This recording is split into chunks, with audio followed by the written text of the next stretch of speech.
এই পৃথিবী থাকার জায়গা নয়। কিয়ামতের সময় আল্লাহ তাআলা মালাকুল মাউতকে বলবেন সবার রূহ কবজ করে ফেলো, সবার, কেউ থাকবে না, সবার রূহ কবজ হয়ে যাবে। আল্লাহ মালাকুল মাউতকে বলবেন, মালাকুল মাউত কি অবস্থা? বলবে সব শেষ। মাইয়াবকা, কে বাকি? মালাকুল মাউত বলবে জিনেরা বাকি, যাদেরকে দেখা যায় না। আল্লাহ বলবেন জিনদেরকেও শেষ করে ফেলো, রূহ কবজ করো। মালাকুল মাউত আজরাইল জিনদের রূহ কবজ করবে। আল্লাহ এবার জিজ্ঞেস করবে, ইয়া মালাকাল মাউত আখবিরনি মাইয়াবকা, এবার বলো আর কে বাকি? মালাকুল মাউত বলবে, আল্লাহ মানুষগুলো সব শেষ, জিনগুলাও শেষ, এবার বাকি ইবলিশ শয়তান, ইবলিশরেও শেষ করো, ইবলিশও শেষ। আল্লাহ আবার জিজ্ঞেস করবেন, ইয়া মালাকাল মাউতি মাইয়াবকা, আর কে বেঁচে আছে বলো। মালাকুল মাউত বলবে, আল্লাহ আপনার কথা অনুযায়ী পৃথিবীর সব মানুষের রূহ কবজ করলাম, সব জিনদের রূহ কবজ করলাম, ইবলিসের রূহ কবজ করলাম, এখন আছে শুধু ফেরেশতারা। আছে কারা? যাও ফেরেশতাদের রূহ কবজ করো, ফেরেশতাদের রূহ কবজ হয়ে যাবে। এবার আল্লাহ জিজ্ঞেস করবেন, ইয়া মালাকাল মাউত আখবিরনি মাইয়াবকা। মালাকুল মাউত বলবে, আল্লাহ আপনার কথা মতো ধরে ধরে সব শেষ, ফেরেশতাও শেষ, 4 জন ছাড়া। কয়জন ছাড়া? জোরে বলেন, কয়জন ছাড়া? ইসরাফিল, জিব্রাইল, মিকাইল, আজরাইল। আল্লাহ এই 4 জন আমরা বাকি। আল্লাহ বলবে, যাও ইযহাব ইনতালিক ইলা জিবরিল ওয়াকবাদ রূহা, জিব্রাইলের রূহ কবজ করো।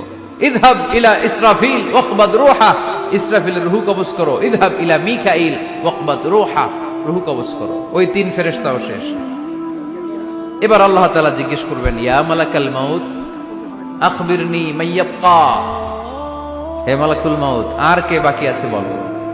মালাকুল মাউত বলবে, আল্লাহ আপনার কথা মতো মানুষগুলো শেষ, জিনগুলো শেষ, ইবলিশ শেষ, আমার বাকি 3 ভাই ইসরাফিল, মিকাইল, জিব্রাইলও শেষ, শুধু আমি, শুধু আমি। আল্লাহ বলবেন, কেউ নাই? মালাকুল মাউত বলবে, না আল্লাহ কেউ নাই। এবার আল্লাহ তাআলা বলবেন, মালাকুল মাউত তুমি তো সবাই রে মারছো, এবার তুমি মরো, এবার তুমি মরো, তুমি মরো। শোনার সাথে সাথে মালাকুল মাউতের কাঁপুনি ছুটে যাবে, খিঁচুনি এসে যাবে ভয়ে। আল্লাহ বলবেন, কাঁপুনি দিয়ে তো লাভ নাই, কারণ কুল্লু নাফসিন যায়িকাতুল।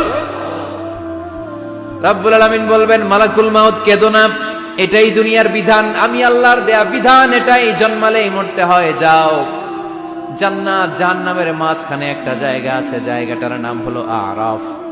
এই আরাফের মধ্যখানে যে দাঁড়াও, ওখানে যে মালাকুল মাউত কাঁপতে থাকবে। মালাকুল মাউত বলবে, আল্লাহ সৃষ্টি শুরুতে যদি জানতাম, সৃষ্টি শুরুতে যদি জানতাম সবাইকে মৃত্যুদান করার পরে, রূহ কবজ করার পরে আমাকেও মরতে হবে, তাহলে এই কঠিন দায়িত্বের ব্যাপারে আপনার কাছে ক্ষমা চাইতাম। আজকে আমারও যে ভাগ্য বরণ করে নিতে হবে সৃষ্টির শুরুতে, আমি এটা কল্পনাই করতে পারিনি। আল্লাহ বলবেন, নো টক, মুত, ইয়া মালাকাল মাউত, মর, মরে যা, মুত, মরে যাও। বলার সাথে সাথে মালাকুল মাউত এক বিকট চিৎকার হাঁকিয়ে মরে যাবে। মালাকুল মাউতের চিৎকারটা সেদিন এত ভয়ঙ্কর হবে, বিষ্ণু ঈসা ইসলাম বলেন, ওই চিৎকারের আওয়াজ যদি পৃথিবীর মানুষেরা কান দিয়ে শুনতে পেত, তাহলে কিয়ামত সংগঠিত হওয়ার জন্য আলাদা করে ইসরাফিলের সিঙ্গার প্রয়োজন হতো না। ওই চিৎকারের আওয়াজে প্রতিটা মানুষ কানের পর্দা ফেটে ওই জায়গায় লাশ হয়ে পড়ে যেত। এবার ডানে বায়ে সামনে পেছনে উপরে নিচে কেউ নাই, একজন ছাড়া। জোরে বলতে হবে, তিনি কে? আল্লাহ তখন পৃথিবীকে একটা ডাক দিবেন, বলবেন, ইয়া দুনিয়া আইনা আনহারুকি, এই পৃথিবী তোর নদীগুলো কোথায়? ইয়া দুনিয়া আইনা আশজারুকি, এই পৃথিবী তোর গাছগুলো কোথায়? বটতলা। ইয়া দুনিয়া আইনাল জিবাল, তোর বড় বড় মাউন্ট এভারেস্ট পাহাড়, আলাস্কা পর্বতমালা, আলপস পর্বতমালা, এগুলো কোথায়? তুর পাহাড় আজকে কোথায়? ইয়া দুনিয়া আইনাল মুলুক, রাজা বাদশারা কোথায়, যারা ক্ষমতার দাপটে পা জমিনে ফেলতে চাইতো না? আইনাল জাবাবেরা, অত্যাচারী স্বৈরা শাসকগুলো আজকে কোথায়? কোথায় আজকে? কোনো আওয়াজ নাই।